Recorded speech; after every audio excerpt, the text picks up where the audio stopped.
The lights in the Radio City Music Hall dimmed to a hush as the audience settled into their seats, the familiar electric anticipation crackling through the air like static before a storm. It was another evening of auditions for America's Got Talent, and the judges had already seen everything from dancing dogs to operatic grandmothers. Simon Cowell sat in his usual position, arms crossed, that infamous expression of skeptical boredom etched across his face.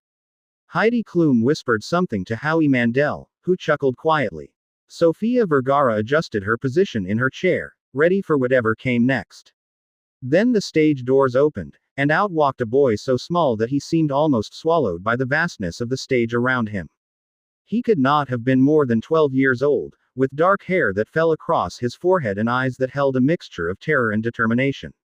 He wore simple clothes, a white button-down shirt that looked slightly too large for his thin frame and dark pants that had been carefully pressed. In his hands, he carried an acoustic guitar that seemed almost as big as he was. The boy walked to the center of the stage, his steps careful and measured, as though he was walking on holy ground. When he reached the microphone, he stopped and looked out at the thousands of faces staring back at him. For a moment, he seemed frozen, and the audience could see his hands trembling against the guitar. Terry Crews, the host, noticed the boy's nervousness and approached him with a warm smile. "Hey there, young man. What's your name and where are you from?" The boy leaned toward the microphone, and when he spoke, his accent was unmistakable. "My name is Miguel Santos, and I am from Manila, in the Philippines." The audience erupted in supportive applause, and Miguel's face broke into a shy smile that transformed his entire appearance. Simon leaned forward slightly, his interest piqued despite himself. "So Miguel, tell us a little bit about yourself," Terry continued, his voice encouraging. "What brings you all the way from the Philippines to the AGT stage?"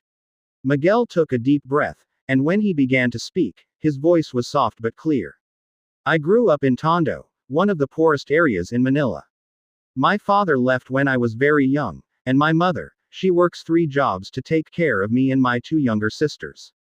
She cleans houses in the morning, works at a market in the afternoon, and at night she washes dishes at a restaurant." The audience had gone completely silent now, every person leaning in to hear this small boy's story. "I started singing on the streets when I was 7 years old," Miguel continued, his fingers nervously running along the guitar strings without making sound. "I would perform at jeepney stops and outside tourist hotels, singing for coins so I could help my mother. One day, an American tourist heard me singing and he was so moved that he gave me this guitar. He said I had a gift, and that I should never stop using it. That was 3 years ago, and I have played this guitar every single day since then." Simon uncrossed his arms, sitting up straighter in his chair. There was something about this boy, something in the quiet dignity of his story that cut through all the usual performance and pretense. "My mother, she saved money for 2 years to send me here," Miguel said, and now his voice cracked slightly with emotion. "She sold her jewelry, her wedding ring from my father, everything she had. She told me that dreams are not just for rich people, that dreams are for everyone who is brave enough to chase them. This is not just my dream. This is her dream too." Heidi Klum had tears in her eyes.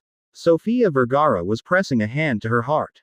Even Howie Mandel, usually quick with a joke, was quiet and attentive. "What are you going to perform for us today?" Terry asked gently. Miguel looked down at his guitar, then back up at the judges. "I am going to sing Hotel California. It is a song my mother loves. When I was young and things were very difficult, she would play this song on an old radio we had, and she would tell me that someday we would see California, that we would see all the beautiful places in the world. I want to sing it for her, and for everyone who has a dream that feels too big to reach." Simon's eyebrows rose. Hotel California was a notoriously difficult song, a classic that had been performed countless times, often poorly. It was a bold choice, perhaps too bold for a 12-year-old from the streets of Manila. "All right, Miguel," Simon said, speaking for the first time. "The stage is yours." Miguel nodded, positioning the guitar against his small body.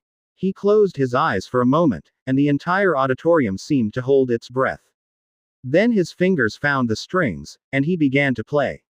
The opening notes rang out, clear and precise, filling the massive space with a sound that was both familiar and somehow entirely new. Miguel's fingers moved across the fretboard with a confidence that seemed to contradict his nervous demeanor moments before. This was where he belonged, where he transformed from a frightened boy into something else entirely. And then he began to sing. His voice was not what anyone expected. It was not the voice of a child, but something ancient and knowing, rich with texture and emotion that someone his age should not have been able to access.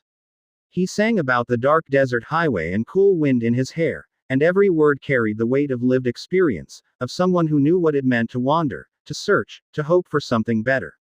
The audience was transfixed. People who had been checking their phones put them away. Conversations stopped mid-sentence. Even the cameramen seemed to forget their jobs for a moment, simply listening. But then Miguel did something unexpected. As he moved into the second verse, he began to change the song. His fingers found different chords, adding runs and flourishes that were distinctly Filipino in flavor, weaving in melodic elements that spoke of his heritage. He was not just covering Hotel California. He was reimagining it, making it his own story, a bridge between the American dream and his reality in Manila. Simon Cowell's expression had completely changed. The boredom was gone, replaced by something like astonishment. He leaned forward, elbows on the judge's table, watching Miguel with an intensity that suggested he was witnessing something he had not seen in all his years of judging talent shows. When Miguel reached the guitar solo, instead of attempting to replicate the famous dual guitar work of the original, he created something entirely different. His fingers flew across the strings, producing a sound that was part classical, part flamenco, part something that could only have come from the streets where he learned to play. It was raw and beautiful and technically brilliant, and it brought the first wave of spontaneous applause from the audience even though the performance was not finished.